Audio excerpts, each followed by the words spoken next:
বাবু নাই মা গেল আইসা 2 মাস রে পরিয়া রইছি রে বাবা গল লয়া রে লয়া গেছে গিয়া রে বাবা রে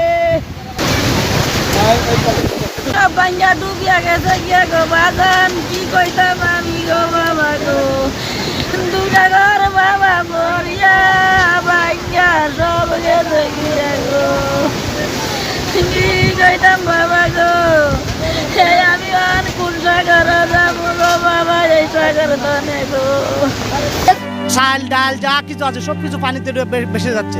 ওরা রক্ষা করার মতন কোনো কিছু নাই। এই যে স্কুলটা যদি খুলে দেয়, পরীক্ষা যদি কিছুদিন পর দেয় তাহলে সমস্যা নাই। এখন কথা হলো গিয়া আমাদের যে এই স্কুলটা দিলে মনে হয় মানে 200-250-300 মানুষ এখানে থাকতে পারে। আর কিছু কিছু মানুষ এখানে মানে আশ্রয় নিলে মানে হয়তো নন্দীরগাঁও ইউনিয়নের বাসিন্দা আমি আমার গ্রামের মা ভাই বোন থয়ে এখন আসছি নৌকা পাওয়া যায় কিনা। দুতলা একতলা মানুষের নিচতলায় কোনো জায়গা নেই। স্থলায় যাদের বাড়ি দুতলা আছে দুতলায় মানুষ অবস্থান নিচ্ছে, আর বর্তমানে যাদের অবস্থানই নেই পানিবন্দী হয়ে মানুষ মারা যাওয়ার অবস্থা হচ্ছে। আমি বলতে চাচ্ছি, দাবি জানাচ্ছি দৃঢ়ভাবে আমাদের সেনাবাহিনী কোথায়? আমাদের সেনাবাহিনী কোথায়? এখন আমাদের সেনাবাহিনী খুবই প্রয়োজন এখন আমাদের উদ্ধার কাজের জন্য। এটি আকুল আবেদন আমার।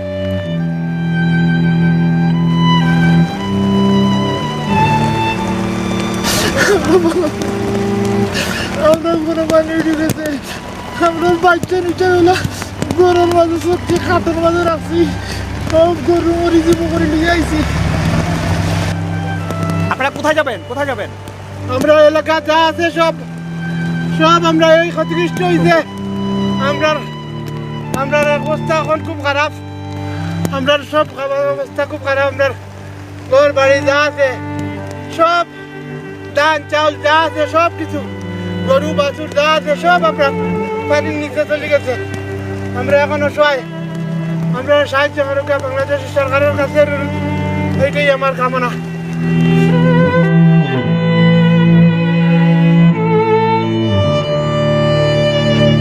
ঘটনা কোনছে?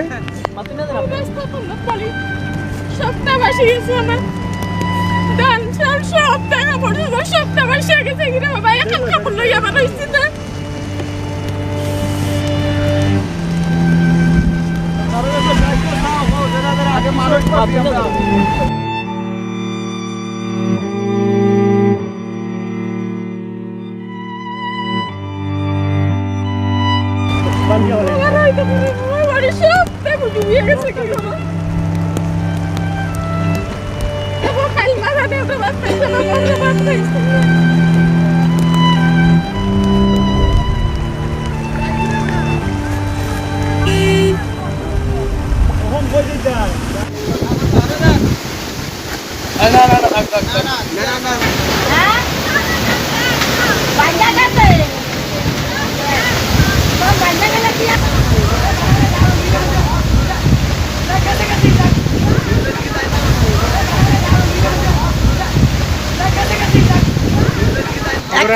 একটা তেল মালা সরাই না বাজার, একটা বিদ্যুৎ সরাই না বাবা, সব বাসিয়া যায় গিয়া বাবা।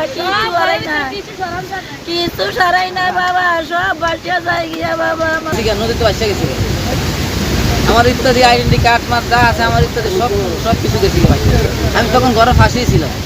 আমি ঘর চেষ্টা করছি যে ঘর রক্ষা করার জন্য, পারি না। আমি খুব বলেন তো আমি কথা বলতে পারি না। আমাদের নদীতে সব ঘর দুয়ার সব বাড়িঘর সব লয়ে যেতেছে রে, সব কিছু নাই, ঘর মধ্যে কিছু নাই যে। এই তো আমাদের কিছু জায়গা জমি কোনো কিছু নেই। যে ঘূর্ণিঝড়টি উঠেছে এটার বিষয়ে মাইকিং করা হয়েছে, আমরা শুনছি, কিন্তু এত পানি উঠবে এটা আমরা কল্পনা করতে পারি নাই। এটা আমরা মনে করি নাই যে এত পানি উঠবে, এত বাড়িঘর তছনছ হয়ে যাবে। আজকে মানুষ এমন বিপর্যয়ে পড়েছে, মানুষ যে পরবর্তী সময় রান্না করে খাবে সেই চুলাটুকু মানুষের নাই।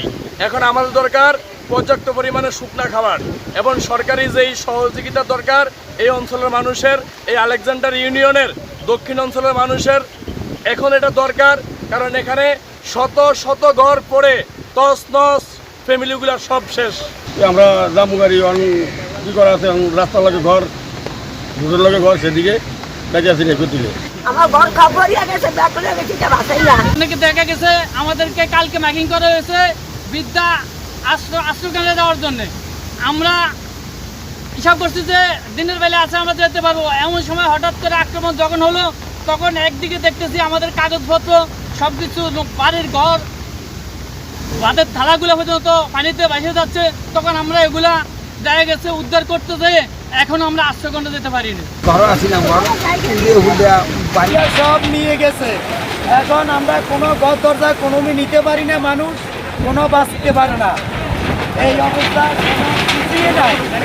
কোনো কিছু নাই। হাতিয়ার মানুষ এই ঘূর্ণিঝড়ের মোকাবিলা করার জন্য আল্লাহকে ছাড়া আর কোনো উপায় দেখতে পারতেছে না। চরঞ্চলে প্রত্যেকটা চরঞ্চলে হাজার হাজার মানুষ বহু কষ্টে দিনপাতি পার করতেছে। আপনারা জানেন হাতিয়ার যে উপদ্বীপগুনা রয়েছেন সেই উপদ্বীপগুনার বাইরে চরগাছিয়া, মৌলবীচর, ডাল, সেখানে মানুষজন আশ্রয় নিতে মানুষ আশ্রয় নিতে পারতেছে না। যে পরিমাণ মানুষ আশ্রয় নেওয়ার কথা কিন্তু সে পরিমাণ মানুষ আশ্রয় নিতে পারতেছে না।